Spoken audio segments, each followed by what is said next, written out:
Dragon King Evran seized Agnes Vale's rain cistern while mothers from the southern wards stood behind her holding empty cups. The confiscation took place inside the drought court cistern, a circular stone courtyard built around the oldest public reservoir in the capital. Its basin had not held more than a hand's depth of water in 6 weeks. White mineral rings marked where better seasons once stood, and the carved mouths of 12 feeder channels stared from the wall like open throats. Agnes stood at the bottom of the dry basin. Water Minister Cadris Knoll remained above her beside the royal measurement table, his blue-black robes untouched by dust. 7 rainfall tablets lay beneath his hands. Each claimed that enough rain had fallen over Agnes's district to fill every household cistern twice. Her reservoir remained empty. Therefore, according to the ministry, she had hidden the water. The Crown audit confirms unlawful retention, Cadris announced. Agnes Vale received public rain and failed to distribute it during a declared drought. The women behind the court rail shifted uneasily. They knew Agnes's doors had remained open every morning before sunrise. They had watched her scrape condensation from collection cloths, ration drinking water by household size, and refuse payment from mothers with feverish children, but hunger made witnesses afraid. Thirst made them easier to divide. Evran stood beneath a canopy of black dragon silk, tall and severe in dark scale armor. His hair was tied at the nape, and the gold in his eyes had narrowed to a dangerous line. Heat moved around him without flame. Years earlier, before the crown settled heavily across his shoulders, he had helped Agnes build her first rain collector over a row of workers' cottages. He had held the gutters steady while she hammered copper brackets into warped roof beams. When the first storm came, they had stood beneath the new spillway laughing as water soaked them both. That prince had known where rain went after it touched a poor roof. The king before her had read Cadris's tablets. "Open the lower gates," Evran ordered. Agnes looked up at him. "There is nothing behind them." "Then the search will prove it. It will prove the channels are dry."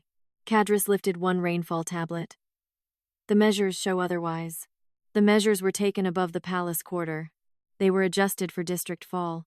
"By your office. By trained servants of the crown." Agnes held up her own record book. Its leather had swollen from years of wet hands and summer heat. "These are roof counts from the southern wards. 73 collectors, 12 public gutters, 4 school cisterns. Rain touched them for less than an hour this month." Cadris did not look at the book. "Household estimates cannot overrule dragon-calibrated measures." "Then bring the dragon that measured them." A quiet passed through the court. Evran's expression changed by almost nothing. Agnes saw it because she had once known him before stillness became armor. The royal dragon had not appeared above a rain hearing in years. Cadris answered for him. "Cloud conditions make royal manifestation unsafe." "No," Agnes said. "Cloud conditions make false measures difficult to defend." The accusation moved across the upper gallery. Evran descended one step. "You stand before the dragon court accused of keeping water while children thirst."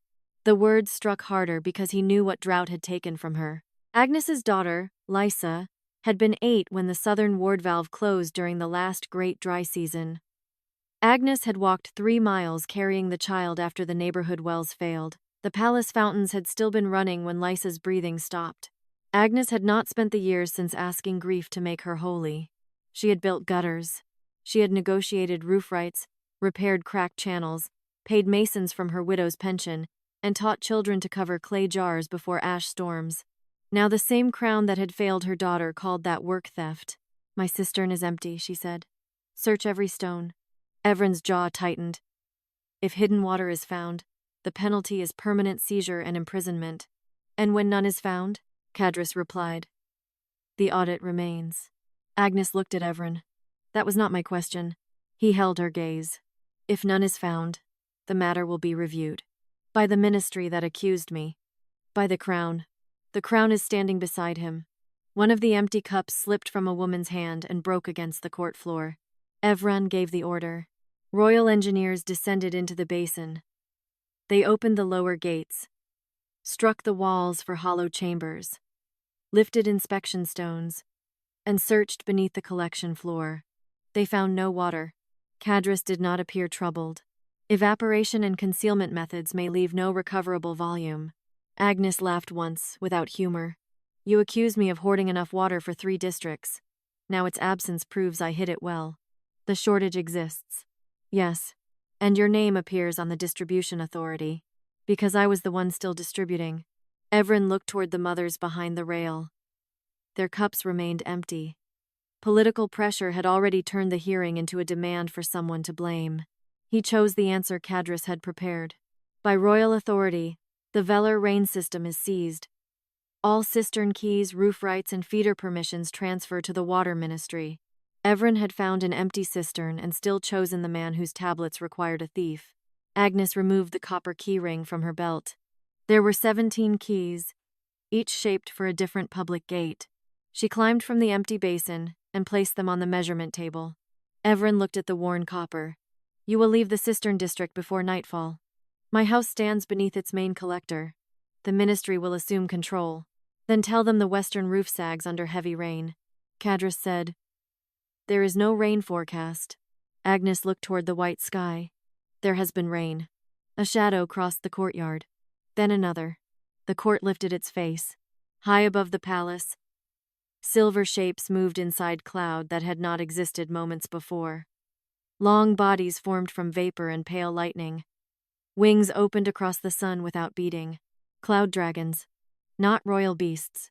Older than the crown. Older than the ministry.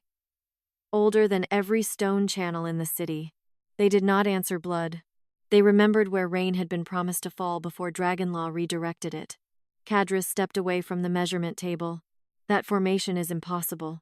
Agnes watched the largest dragon turn its translucent head toward the southern ward. No, she said. It is late. The first cloud dragon opened its jaws. A silver column of water fell from the sky.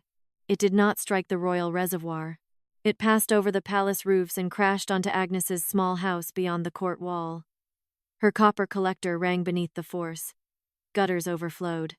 Dry feeder channels shuddered awake. A second dragon poured water onto the workers' quarter. A third emptied rain over the school cisterns. The women behind the rail ran toward the southern gates, cups forgotten.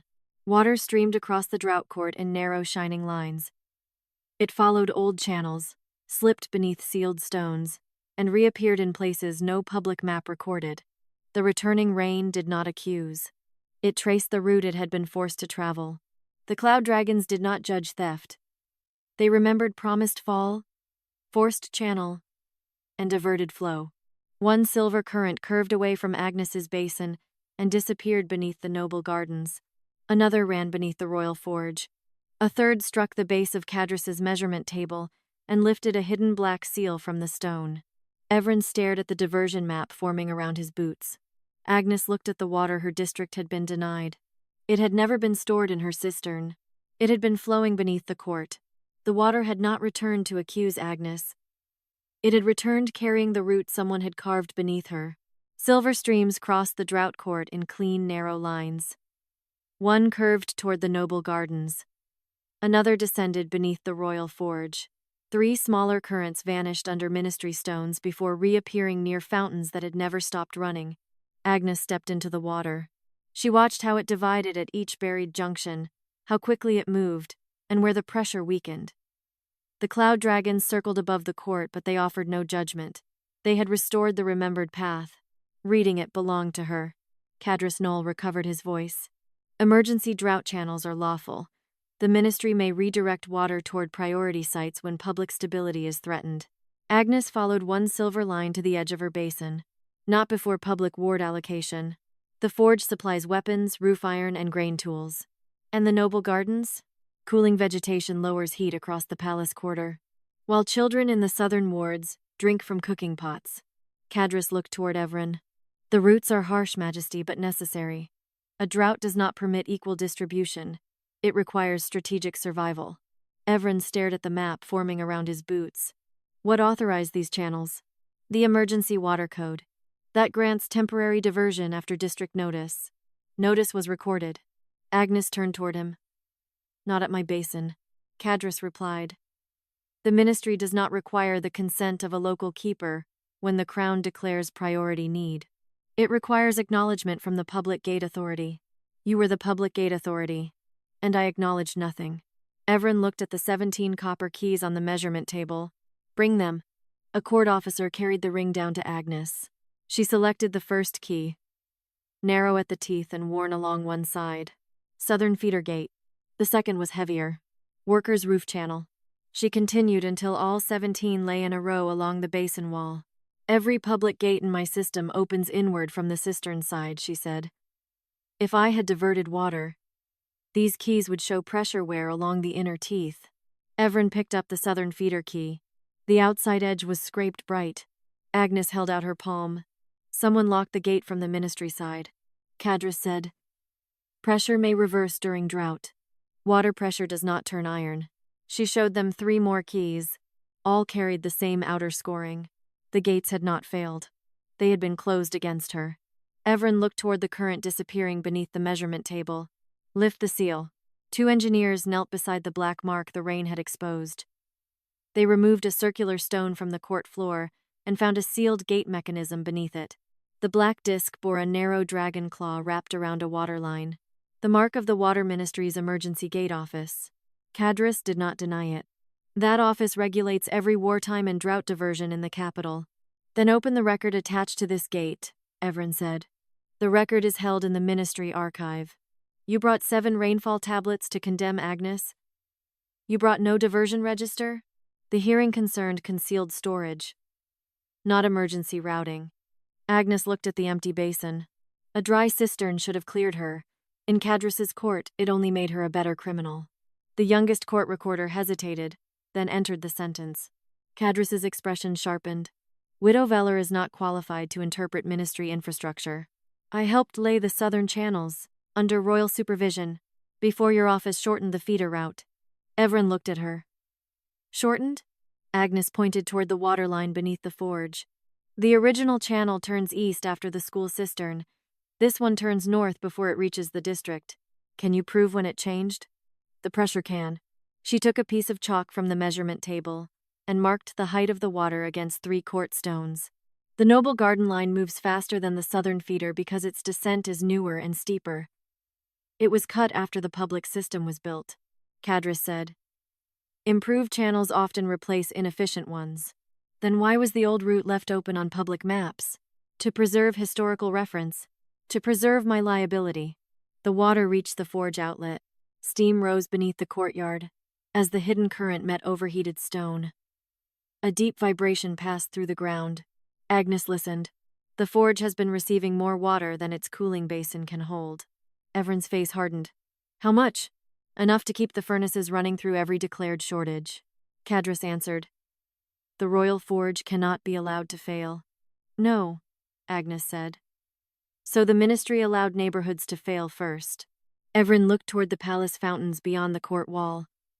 Water still arched above marble dragons despite the 6-week drought. How much went to the gardens? Cadris's tone remained controlled. Enough to prevent root death among rare medicinal trees. Agnes pointed toward a silver current flowing beneath the ornamental pools. That root feeds lilies, not medicine. Several nobles shifted. The diversion map had begun naming their comfort through direction alone. Still, it did not prove who had altered the rainfall figures. Agnes returned to the 7 tablets. Where were these measured? Cadris replied. At calibrated crown towers. Which towers? The central network. She turned the first tablet over. A tiny symbol had been pressed into the lower edge. A crown above 3 drops. Palace Catch Tower. She checked the others. Every tablet carried the same mark. These do not measure the southern wards. They measure regional fall. They measure rain above roofs coated in silver cloud. Attracting scale, Cadris said. Adjustments account for elevation and surface draw. Show the adjustment figures. They are proprietary ministry calculations. Then these tablets are not measurements. They are conclusions your office refuses to show. Evran took one from her. You told me these were district counts. They are district equivalents. You did not use that word. Cadris met his gaze. The distinction does not change the shortage. It changes who caused it, Agnes said. She opened her swollen record book and placed her roof counts beside the crown tablets. Her entries named collectors, dates, gutter capacity, and witnesses. Cadris's tablets named only totals. A kingdom that measured rain from palace roofs would always call poor districts dry by choice. Evran looked from one record to the other. Then he ordered the hidden gate mechanism removed. The engineers lifted it from beneath the table. A bronze order plate had been fixed to its underside. Emergency redirection. Southern Public Fall to Forge and Stability Estates. Below the wording appeared Cadrus's ministry seal. And beneath that, pressed into the metal with unmistakable heat, was the royal authorization mark of Dragon King Evran Solk. Agnes looked at him across the returning water. Cadrus had changed the route, but the king's fire had made the change lawful. Evran had seized Agnes's keys for a theft his own fire had authorized before she was accused. The water had named the route. The bronze plate named the king. Evran held the order plate beneath the court lamps. His royal heat mark had sunk deep into the bronze. No clerk could imitate the layered burn of a Dragon King's hand. Cadrus Knoll stood beside the opened gate mechanism. Every emergency diversion requires royal validation. Agnes remained ankle-deep in the returning water. When was this order validated? During the Drought Council. Before or after your audit accused me of hoarding. The order and the audit concern separate matters. They concern the same missing water. Evran looked at Cadrus. Bring the authorization ledger. The ministry archive is under drought seal. Open it.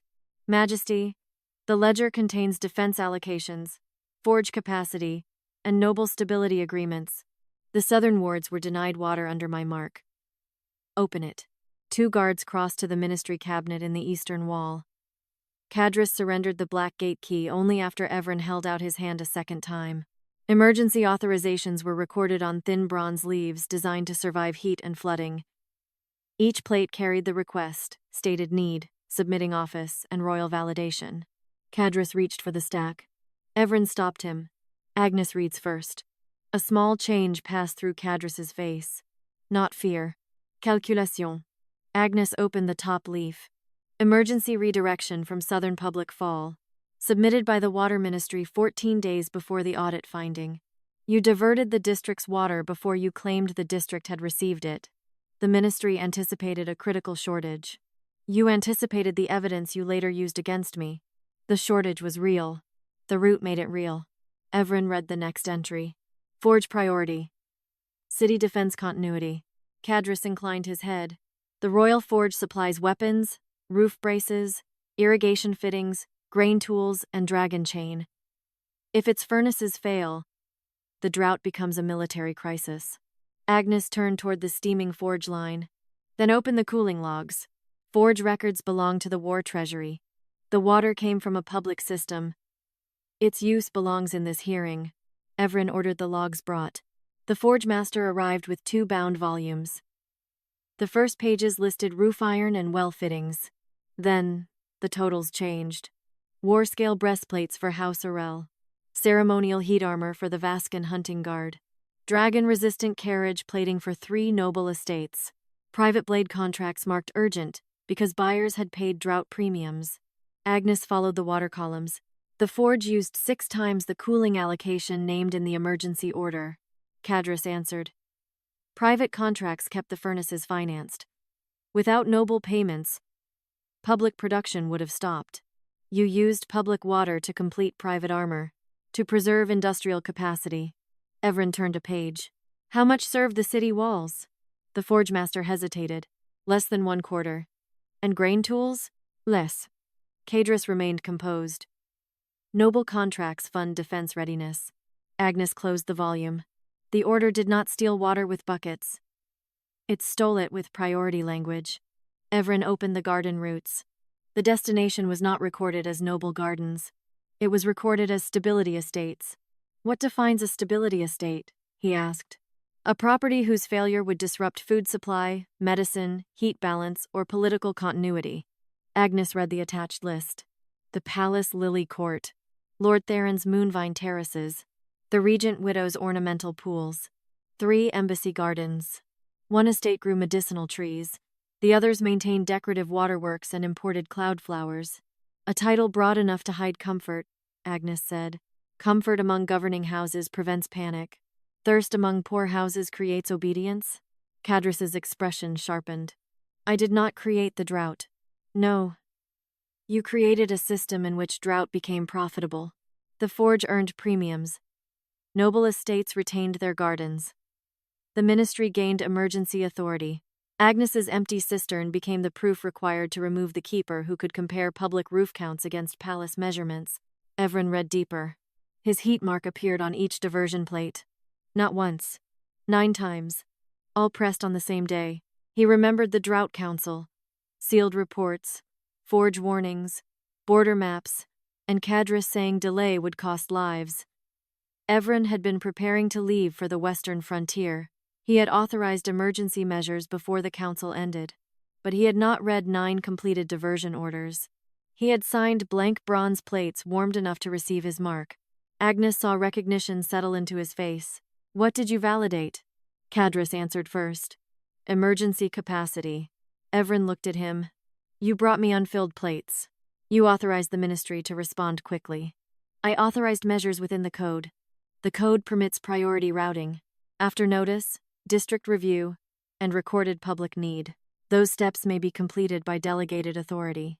Agnes turned the final bronze leaf over. The back carried a heating stamp from the Royal Council furnace. Preheated for unrestricted emergency inscription. The plates had received Evran's authority before the destinations, volumes, or affected districts were written. Cadres had not forged the king's mark. He had arranged for the king to place it where any later order could wear it. Evran looked at the 9 blank authorizations he had turned into law without knowing their final words. Agnes did not offer him the comfort of calling ignorance innocence.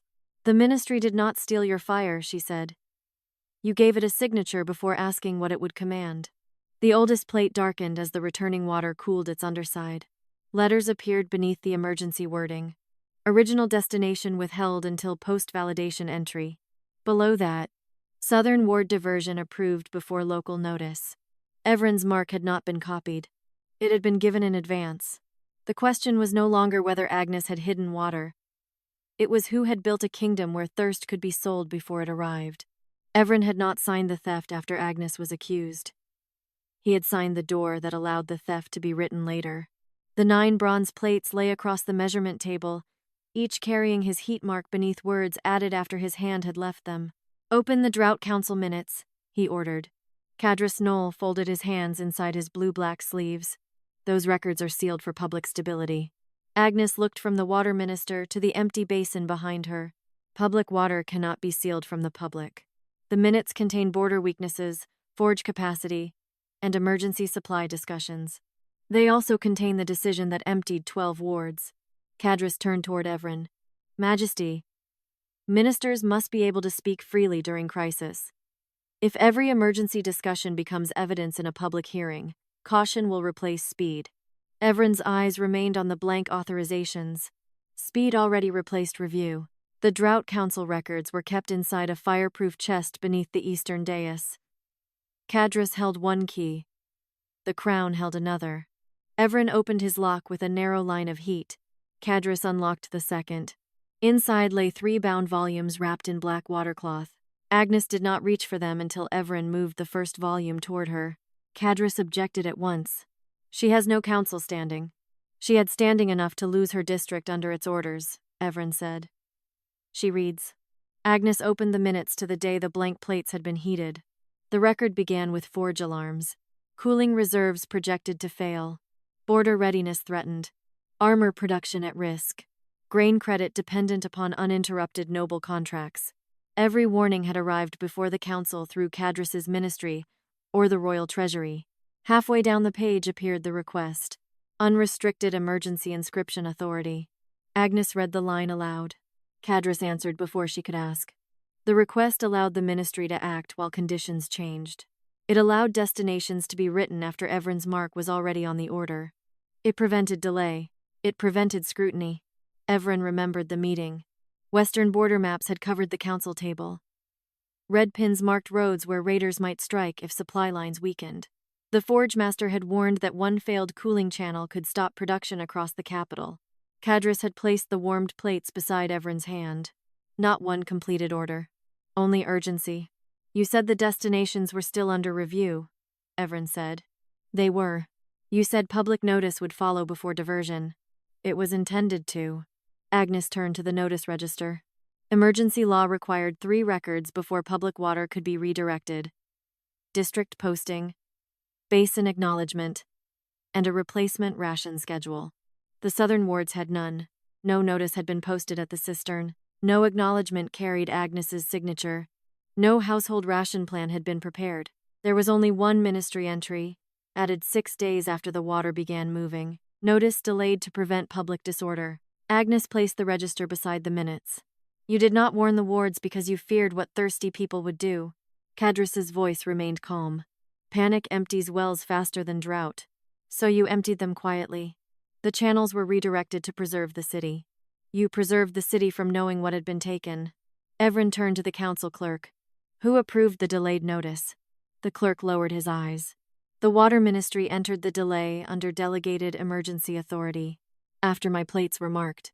Yes, Majesty. The blank heat mark had not merely authorized movement. It had allowed every missing safeguard to be added later as administrative necessity. Agnes opened the contract docket attached to the minutes. The first forge agreement had been filed 4 days before the official drought declaration. War-scale armor for private noble guards. Dragon-resistant carriage plating. Ceremonial heat shields for 3 great houses. The contracts guaranteed uninterrupted production if the drought emergency was declared. The stability estate agreements had been filed even earlier. Imported cloud flowers. Ornamental pools. Embassy gardens. 1 medicinal grove placed among them so the entire category could be defended as necessary. Cadrus did not deny the dates. Preparation is not corruption. No, Agnes said. But selling priority before telling the public there will be a shortage is not preparation. The contracts preserved treasury confidence. They preserved buyers. Those buyers finance grain imports, soldiers, and city labor. And their payment bought them a place ahead of children. Cadrus's expression hardened. Noble stability prevents riot. If great houses lose supply, they dismiss workers.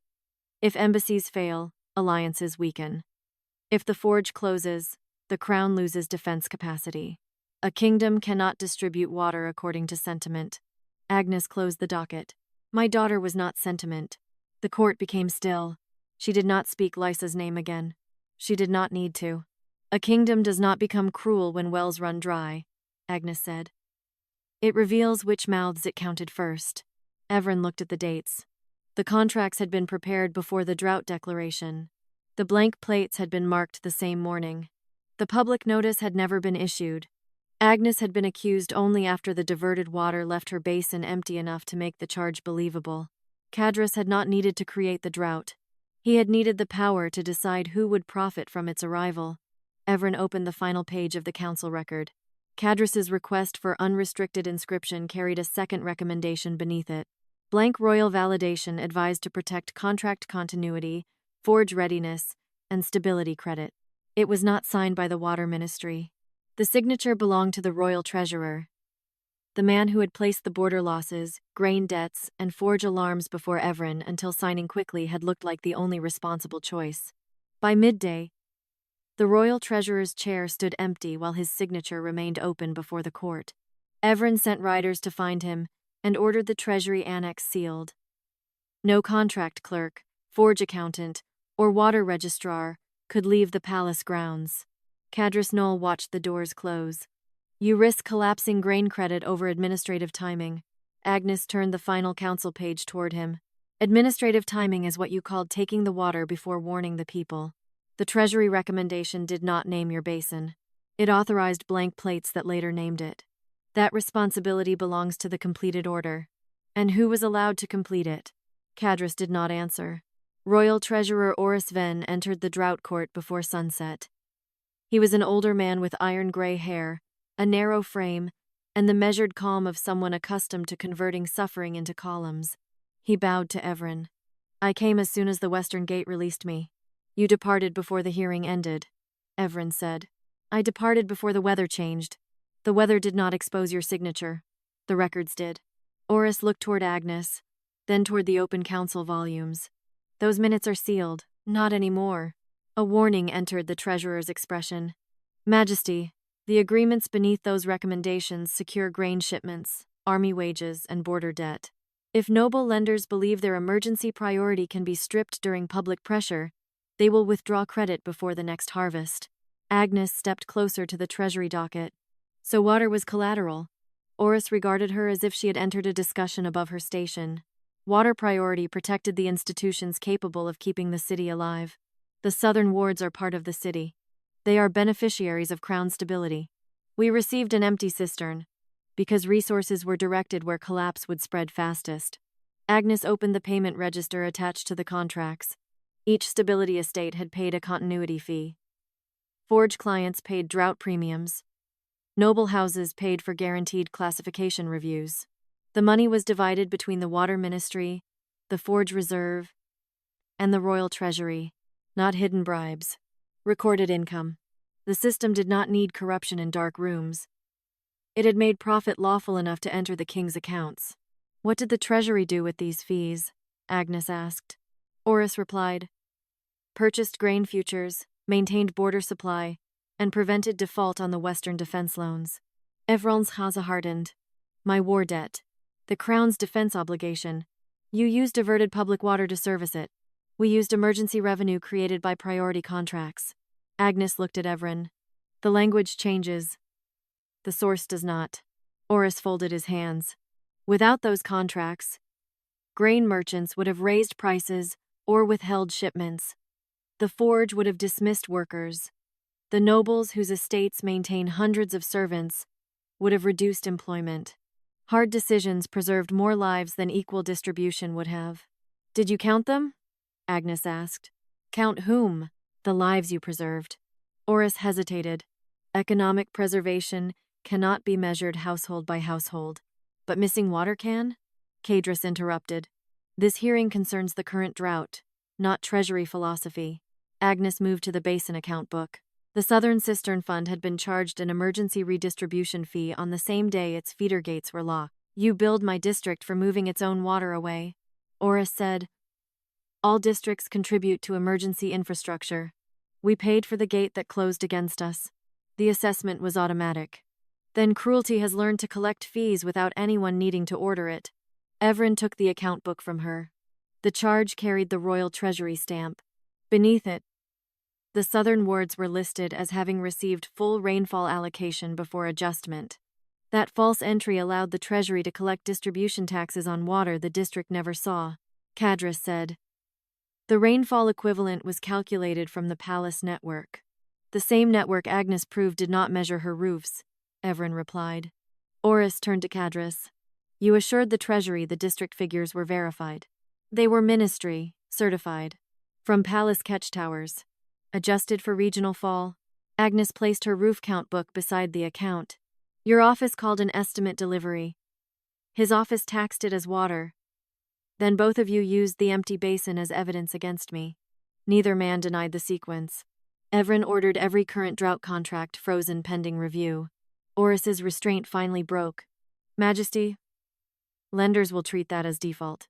Then they may explain why public water became a private guarantee. You cannot unwind the system in the middle of drought. I can stop it from writing new obligations while we learn what the old ones purchased. Cadris stepped forward. And when the forge closes? When grain ships turn away? When the northern houses refuse army levies because their contracts were broken? Agnes faced him. Then the court will finally have to choose openly whose thirst it considers acceptable. A clerk brought the Treasury's earlier drought registers at Evran's command. Oris objected. The present contracts do not require examination of historical emergencies. They repeat historical language, Agnes said. I want to know where that language began. She searched the oldest register for the phrase stability estate. It first appeared 8 years earlier, the year Lysa died. Agnes's fingers stopped. The earlier drought had used fewer blank plates, but the structure was the same. Forge preservation, palace heat balance, delayed ward notice, public distribution recorded before delivery. She turned the pages faster. South School collector reduced. Workers' row ration postponed. Residential Gate 7 closed under emergency forge protection. Gate 7 had supplied Agnes's street. Evran saw the date before she spoke. It was the night Agnes carried her daughter past running palace fountains. The closure order bore Oris Ven's treasury approval. The water authorization carried the seal of a younger ministry official who had not yet become water minister. Cadris nol. Agnes did not weep when she found Gate 7 in the old drought register. She asked who had kept it closed after the school cistern failed. The record named 3 offices: the Water Ministry, the Royal Treasury, and the Forge Emergency Board. Beside each approval stood a time mark. The gate had been ordered shut before sunset and remained sealed until dawn. Lysa had stopped breathing before midnight. Cadris Knoll rested one hand on the edge of the measurement table. 8 years ago, the Royal Forge supplied armor for an active border campaign. Gate 7 fed a residential street. The Forge supplied an army. It also supplied private contracts, Agnes said. Not at that time. Oris Ven opened the old treasury volume. The previous drought register predates the current continuity system. Agnes took the book from him. The entries had changed in wording, not purpose. Forge heat preservation. Palace cooling reserve. Ward notice delayed. Public delivery recorded as adjusted allocation. The system already existed, she said. You only taught it to earn more. Oris's jaw tightened. The earlier measures were wartime necessity. Agnes looked toward Evran. Where were you that night? His face remained controlled, but she saw the answer before he gave it. West of the Ashen Pass, leading the relief force that had made his name. The city had celebrated his return beneath banners, praising the prince who kept the border from falling. Agnes had been burying Lysa while bells rang for his victory. Evran had once helped her build the collector that should have supplied Gate 7. Then he had ridden away to protect the kingdom, while the system behind him decided her daughter counted less than a furnace. He turned to the court archivist. Bring the gatekeeper's shift record. Cadris said, the keeper died 5 years ago. Then bring what he wrote. The archivist returned with a narrow maintenance ledger bound in cracked gray hide. Gatekeepers recorded pressure loss, seal damage, and unauthorized opening attempts. Most entries were numbers. On the night Lysa died, the writing changed. Residential pressure below survival minimum. School cistern empty. Medical water request received from Veller Roof District. Gate opening denied under forge protection. Agnes touched the final line. Who denied it? The signature had been scraped away. Not faded. Removed. Cadris examined the page. Old maintenance books suffer damage. Only where a name stood? Acid from mineral runoff can eat ink. The paper is cut. She tilted the page toward the lamp. A blade had removed the upper layer of parchment, without cutting through it. Evran looked at Cadris. You were deputy emergency assessor. I was one of 4. Did your office receive medical petitions? Yes. Did you review this one? I do not remember one household request from 8 years ago. Agnes closed the ledger. It was not one household. She named the street wells that had failed. The school kitchen that boiled its last jar. The 7 infants carried to the shrine because the infirmary had no cooling water. The washerwoman who gave her own ration to a fevered boy and collapsed the next morning. Cadris listened without looking away. That suffering was real. So was the army's need. You keep placing children against soldiers as though the forge had only one channel. Every reduction increased the risk of furnace fracture. Show me. The old forge cooling logs were brought. Agnes did not reread production totals. She searched pressure thresholds. Gate 7's water had been classified as essential because the forge required a minimum cooling flow of 40 measures per hour. But the forge had received 63. Even if Gate 7 had opened fully, the furnaces would have remained above the recorded safety threshold. Cadris said, safety margins exist because estimates fail. The margin was 23 measures. Dragonfire furnaces can surge. Did they surge that night? The forge master studied the old heat record. No. Did any furnace approach fracture? No. Did armor production stop? No. Agnes looked at Cadris. You kept the gate closed after the danger had passed. The danger had not passed. It had become uncertain. To whom? To the kingdom. No. To the people whose failure would have embarrassed your office. Evran took the cooling log. Who had authority to reopen Gate 7? The deputy assessor on duty, the forge, Master said. Cadris's voice remained even. Under the old emergency code, reopening required confirmation from both the forge and treasury. Oris turned several pages in the treasury register. No reopening request reached my office. Agnes looked again at the gatekeeper's note. Medical water request received. The request had reached someone. It simply had not been forwarded. Evran ordered the old petition archive opened. The bundles were stored beneath the ministry floor in waxed cloth. Agnes recognized her own handwriting before the clerk finished untying the cord. She had written the petition beside Lysa's bed. Gate 7 must open for 1 hour. School cistern exhausted. Children in fever. I accept keeper liability for pressure loss. Below her signature appeared the ministry receiving mark, and beneath it, in smaller script, do not forward. Forge priority remains politically essential until victory notice. The note carried no full signature, only the initials of the deputy assessor. Si. And no. Cadris did not confess. He read the petition and said, the Western Army had not yet been declared secure. Lysa was already dying. The city could not risk celebrating safety before it was confirmed. You kept water from children to preserve the appearance of wartime control. I preserved the chain of command. Agnes's hands remained steady around the petition. All those years, she had believed the drought had killed her daughter. The drought had only made the decision possible. A clerk unfolded one final attachment stuck to the back of the petition. It was the forge pressure report Cadris received before writing his denial. Cooling reserve sufficient without Gate 7 for 6 hours. Lysa had not died because the forge needed her water. She had died after Cadris learned it did not. The petition did not make Agnes collapse. It made her calculate how long the southern wards had before the returned water was taken from them again. Above the court, the cloud dragons were already thinning into pale vapor. Their remembered rain still moved through the exposed channels, but the silver flow had begun to weaken.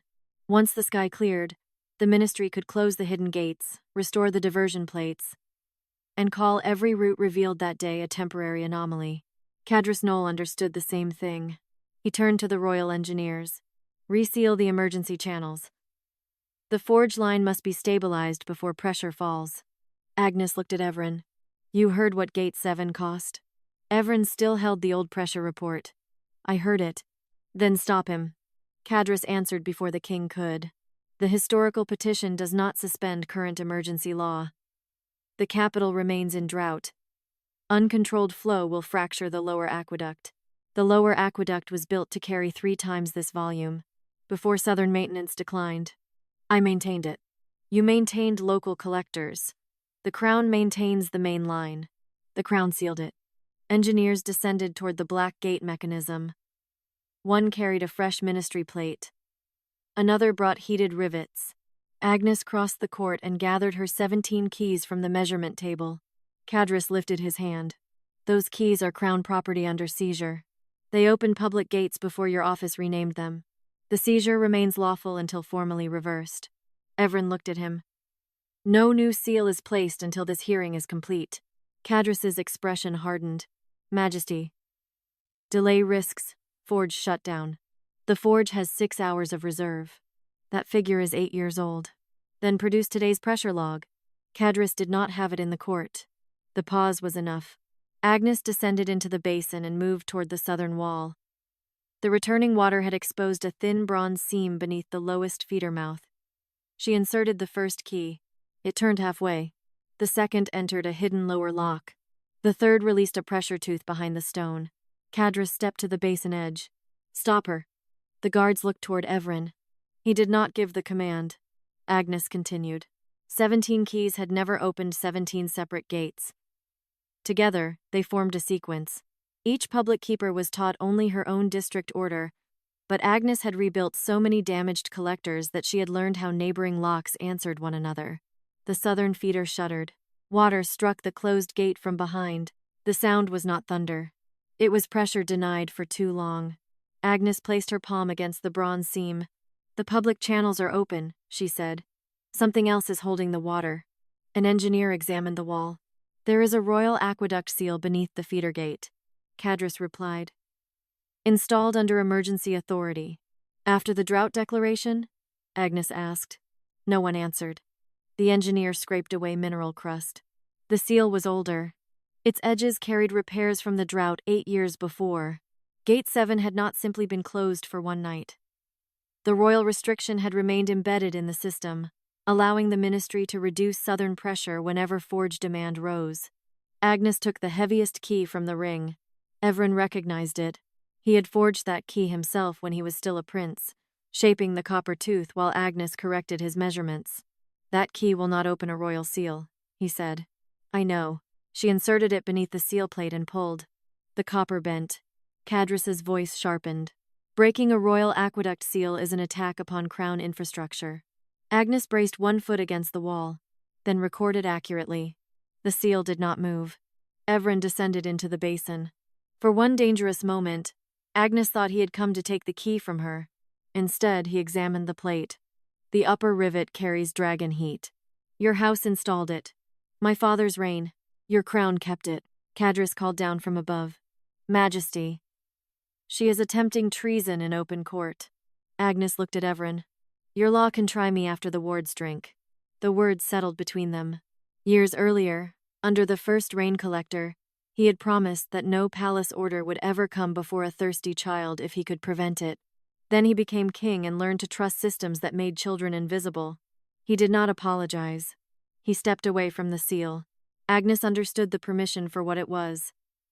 Not forgiveness, not repair, only a refusal to stop her this time. She drove the bent key beneath the plate again. The copper snapped. The broken tooth remained wedged under the upper rivet. Agnes seized a maintenance hammer from the engineer's belt and struck the key. Once, twice. The third blow cracked the dragon-heated rivet. Water forced itself through the seam. Cadrus shouted for the guards. Evran raised one hand. "No one touch her."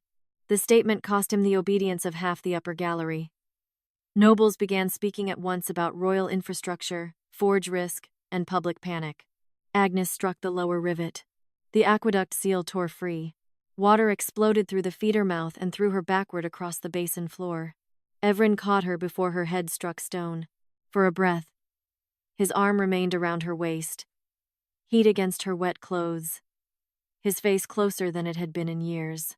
Agnes pushed herself upright. "Do not mistake catching me for carrying the water." His hand fell away. "I do not."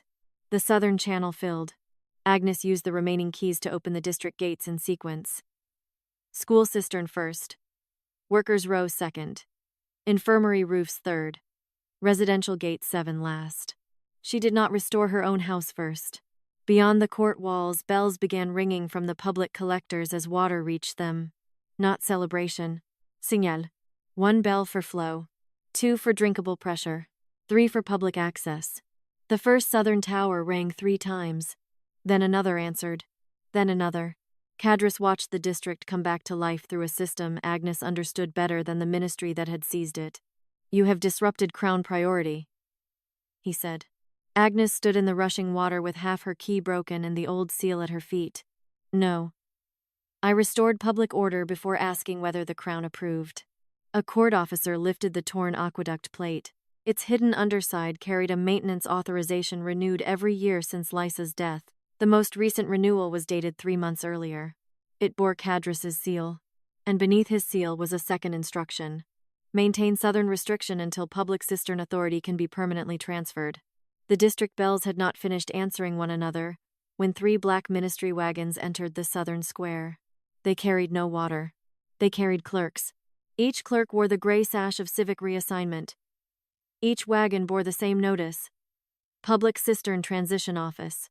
Agnes climbed out of the basin before the first clerk reached the court steps. Water streamed from her skirt. The broken half of Evran's copper key remained clenched in her hand. Cadrus Knoll did not look surprised. "You expected them," she said. "The transfer order predates this hearing." "To whom?" "The office will review eligible administrators." "Name them." Cadrus folded his hands behind his back. "The southern wards have demonstrated repeated maintenance irregularities. Independent administration is no longer sustainable." Agnes looked toward the wagons. Document chests sat beneath canvas. Each carried the red brand of the consortium supplying ore, coal, and furnace labor to the Royal Forge. Valen Industrial Water. The company owned no public collectors. It owned cooling towers. Agnes turned to Evran. The forge was not waiting for rain. It was waiting for ownership. Cadrus answered first. Private administration would modernize distribution. The wards would receive measured household allotments. Paid allotments. Maintenance requires revenue. The South already pays water tax. The tax supports crown infrastructure. The infrastructure you kept closed. A ministry clerk approached with a decree. By authority of the Drought Council, local keepers must surrender all district keys, maps, ledgers, roof claims, and collector access until reassignment is complete. Agnes held up her ring. One key is broken. The clerk glanced toward Cadris. Then the keeper is liable for destruction of seized property. Evran descended from the gallery. No surrender occurs under a concealed transfer. The order bears full council approval, Cadris said. Not mine. Your emergency signature delegated operational authority to the Drought Council. Evran stopped. The court quieted. Everyone understood delegation. A king did not need to write each theft himself if he had already given another man permission to decide what necessity required. Agnes studied Evran. Did you sign that authority? Yes. When? 6 months after the drought began. Before or after Lysa died? After. The broken key pressed into Agnes's palm. Cadris lifted the decree. The crown cannot revoke lawful delegation merely because its consequences have become politically uncomfortable. Evran took the document and read the lower seal. Agnes did not ask whether he had known. He had built a system in which not knowing protected him and endangered everyone beneath him. The first clerk entered the basin to collect the gate records. Agnes stepped in front of him. You will not remove public maps while water is flowing. Keeper, stand aside. No. He reached for the table. Agnes struck the brass alarm rail with the broken key. The sound traveled through every open channel. Outside the court, the district bells stopped. Then boots moved through the southern streets. Roof keepers came first, carrying measuring rods. School stewards followed with cistern slates. Laundry women arrived with wet sleeves. 2 infirmary nurses brought the day's pressure tally. No one carried a weapon. They carried records. Agnes faced the clerk. You brought an office. I brought the people who know where the water goes. Cadris's expression shifted. Public obstruction will justify military enforcement. Evran turned to the guard captain. No soldiers enter the southern wards. You cannot selectively disable emergency law, Cadris said. I can revoke delegated authority. Not without council review. Evran tore the decree across the lower seal. Several nobles rose. One demanded a succession review. The forge minister removed his chain of office and laid it on the rail in formal protest. Evran placed both halves of the decree on the measurement table. Then review me. Agnes watched him. Protecting her in the basin had cost him approval. This cost him power. If you revoke the Drought Council, Cadris warned, every contract issued under its authority becomes contestable. Grain, ore, transport, ration control, and water transfers. The capital will not survive administrative collapse because one district keeper refuses modernization. Agnes turned to the assembled keepers. Open your ledgers. Pages spread across the court floor. Roof capacity. Collector loss. Child allotments. Hospital reserve. Pipe fractures. Unauthorized closures. 8 years of numbers measured by the same public rules. Agnes opened the oldest ledger. Gate 7 paid for replacement valves. A school steward opened another. School row paid for roof silvering. A laundry keeper raised her slate. Workers' court paid drought surcharge twice. Agnes looked at Cadris. Where did the money go? Central stabilization. The forge? The forge sustains the realm. And the realm sustains whom? No one answered for him. A clerk beside the third wagon removed the canvas from one chest. Beneath the Valen brand was a royal investment mark. Evran saw it. The mark belonged to the Crown Reserve. Agnes approached the chest. How much? The clerk looked toward Cadris. Evran said, Answer her. 31% of projected water revenue returns to the Crown Reserve. The southern wards had been weakened, declared inefficient, and prepared for a company that would charge them for water while paying the palace from every cup. Agnes looked at Evran. You were not only absent from the theft. He stared at the royal mark. My treasury was built to profit from it. Cadris stepped forward. The reserve prevents famine, funds border defense, and maintains dragon flights. Every crown survives by revenues its people do not individually approve. Not by creating the shortage it sells back to them. Agnes said. Evran reached for the crown investment seal fixed to the chest. Cadris blocked him. That mark cannot be withdrawn without treasury consent. Evran removed the royal ring from his hand. Agnes had seen that ring authorize gates she could not open, hearings she could not enter, and records she could not read. He set it on the iron corner of the chest and brought the maintenance hammer down. The first strike dented the gold. The second split the dragon crest. The third drove the broken crest through the investment plate. Crown consent withdrawn, he said. A roar passed through the exposed channels. Not from the cloud dragons above. From under the city, every southern gate slammed open at once. Water rose around Agnes's boots, carrying a strip of oilskin from a hidden pipe chamber. She caught it before it vanished into the drain. Inside was a list of future closures. Gate 7 was first. The infirmary was second. Beside the final entry was a name Agnes had not expected to see. Agnes Vale. Status: living witness transferred before drought inquiry. The oilskin strip changed the hearing before anyone could hide it. Agnes folded it once and placed it inside her bodice. Cadris moved first. That document belongs to the ministry archive. No, Agnes said. It belonged inside a pipe no public keeper was permitted to inspect. It may be counterfeit. Then open the transfer register. Cadris looked toward the clerks. None reached for a ledger. Evran understood the silence. Where are living witnesses taken? There is no such category under drought law. Agnes stepped closer. Then why does your office use the phrase? Administrative wording does not prove survival. It proves someone needed Lysa unavailable. Evran ordered the Western Archive opened. Cadris replied. The Western Archive burned 4 years ago. The public register copy did not. The copy house was dissolved. By whose order? Cadris did not answer. Agnes looked at the channels beneath their feet. The water had risen after the royal investment seal broke, revealing passages the ministry had kept dry.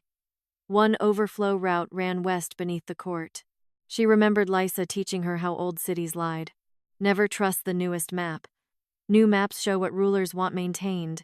Old drains show what they were afraid to lose. Agnes knelt beside the overflow mouth. There was a records conduit here. An engineer examined the stone. It leads beneath the former copy house. Can it still be reached? Not from street level. Agnes removed her wet coat. Evran caught the movement. You cannot enter that channel alone. I entered worse channels while your ministry called them closed. The pressure is unstable. So is the truth. She tied the keyring to her belt. 16 keys remained whole. The broken copper tooth stayed in her hand. Evran removed his ceremonial cloak and gave his sword to the guard captain. Cadris stepped between him and the basin. Entering a municipal conduit is beneath your office. Evran descended past him. That office has hidden behind height long enough. The tunnel admitted them on hands and knees. Agnes went first. Water pressed around her wrists.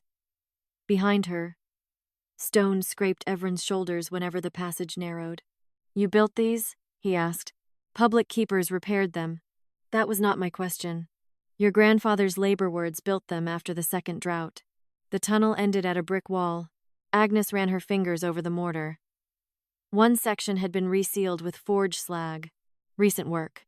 Within 8 years? Within 3.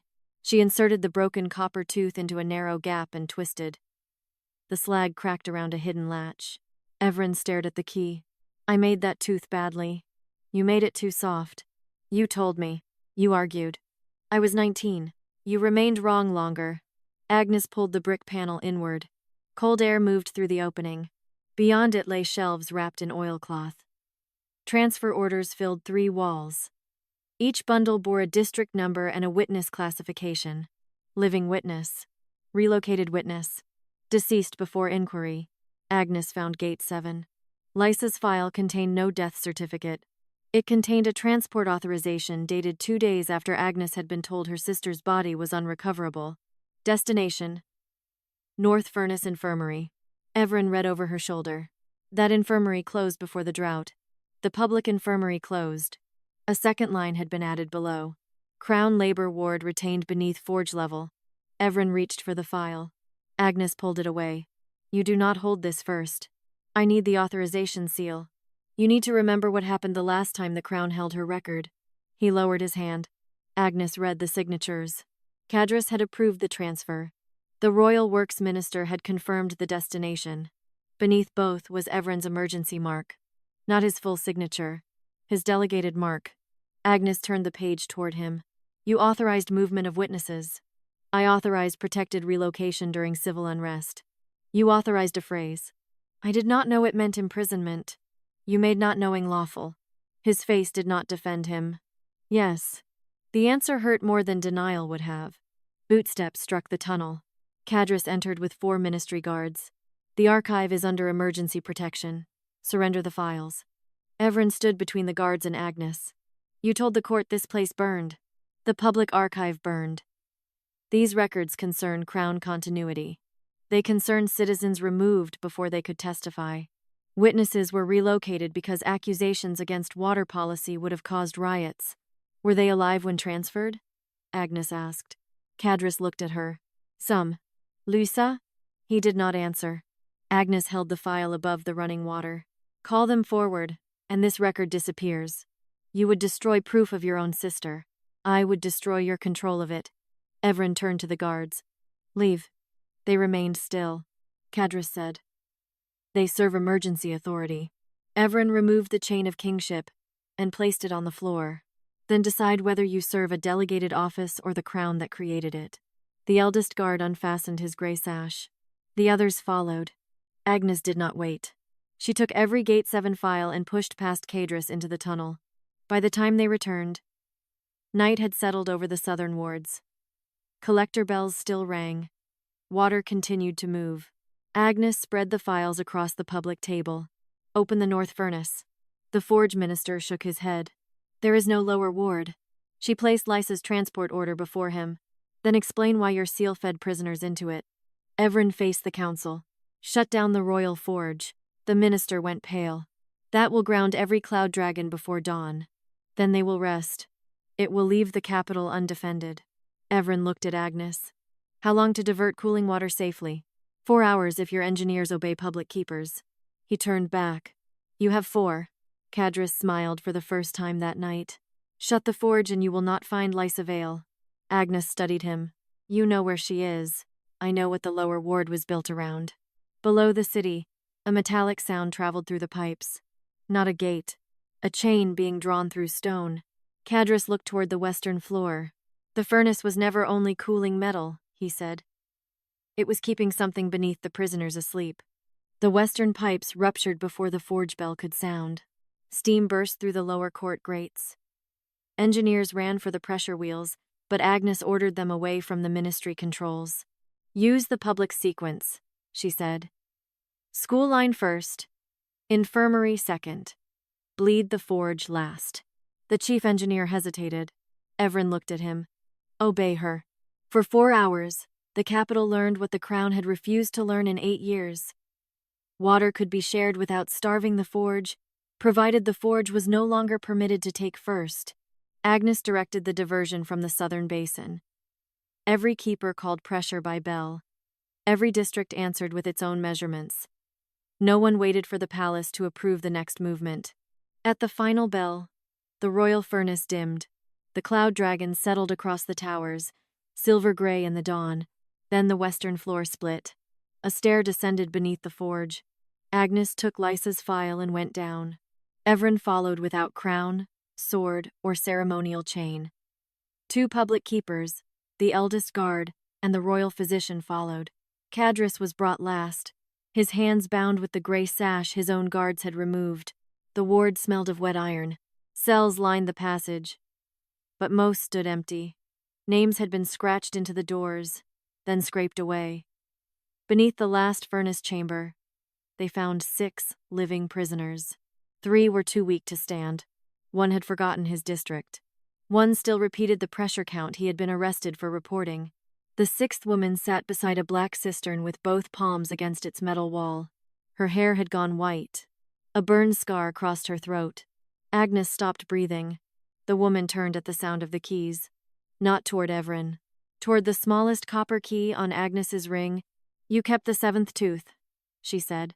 Agnes crossed the chamber but did not run. 8 years of grief would not become safe merely because the dead had answered. She knelt. Lysa. Her sister touched Agnes's face as though confirming a measurement. They told me you signed the silence order. They told me you died. Lyssa looked past her to Cadrus. He understood which lie would keep each of us obedient. Cadrus did not lower his eyes. The lower ward prevented catastrophe. Agnes turned toward the black cistern. Something moved inside it. A vast shape pressed beneath the dark water. A pale eye opened, shield-wide. The physician stepped back. Evran did not. What is it? Lyssa's hand returned to the cistern wall. The first cloud dragon brought down for the forge. The creature had been drained, not sleeping. Silver tubes entered beneath its scales, carrying remembered rain upward into the furnace lines. The dragons above had thinned because the crown forced one of their own to feed the city's weapons. Cadrus spoke quietly. The border engines, the grain furnaces, the defense towers, all of them depend on that supply. Then all of them were built on a captive body. Agnes said. They were built on survival. Lyssa's voice scraped against the scar in her throat. No. They were built on a secret that required witnesses to disappear. The dragon shifted. Chains tightened beneath the water. Agnes studied the locks. 17 teeth. The same sequence as the public gates. The ministry had copied the keeper's system to imprison the creature whose reign sustained the gates. Agnes removed her keyring.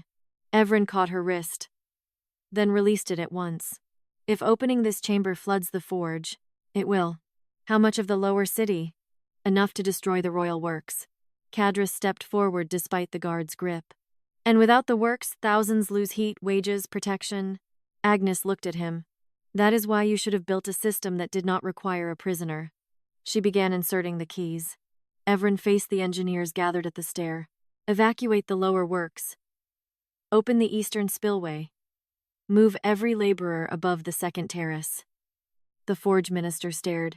The crown will lose its arsenal. Yes. The council will remove you. Yes. Cadrus gave a bitter laugh. You think surrendering the throne makes you innocent? Evran looked at Agnes, not at him. No. The last lock required the broken copper tooth. Agnes placed it into the damaged slot. It would not turn. Lyssa covered Agnes's hand with hers. You always forced the key when the gate was carrying pressure. You always told me not to. I was right. Together they eased the tooth backward, let the water settle, then turned it. The lock opened. The cistern opened. Water struck the chamber with the force of a release season. Evran carried the weakest prisoner to the stair. He returned for another. The guards pulled Lyssa clear. Agnes remained at the mechanism until every chain had loosened. The cloud dragon rose through the broken forge. Its body tore iron galleries from the walls. Silver rain poured from wounds where the tubes had been removed. It could have crushed the court. Instead, it climbed into the morning and called the other dragons home. Pale bodies gathered above the capital. Rain began without ministry plates, forge commands, or royal permission. Cadrus watched the royal works collapse beneath clean water. You have ended the kingdom's advantage, he said. Agnes stood beside Lyssa under the open furnace roof. No. We ended the part that required people to vanish. By noon, Evran dissolved the Drought Council, released every witness, and transferred the public channels to an elected keeper assembly. The Crown Reserve surrendered all water revenue for restitution. At sunset, the council removed him from emergency authority pending judgment. He accepted the decree before the southern wards. Agnes did not stand beside him. She stood with Lyssa and the keepers. Weeks later, the first public hearing opened in Gate 7 school. Evran attended without a throne and answered every question placed before him. When the hearing ended, he found Agnes repairing a collector hinge. I once promised no palace order would come before a thirsty child, he said. You broke that promise. I know. You do not repair it by repeating it. I know that too. He placed no ring, title, or petition before her. Only the old pressure reports, fully opened. Agnes examined the first page. You may carry these to the assembly. May I walk with you? She picked up her tools. To the assembly. Nothing further. It was not forgiveness. But when the rain began, they walked beneath it at the same pace.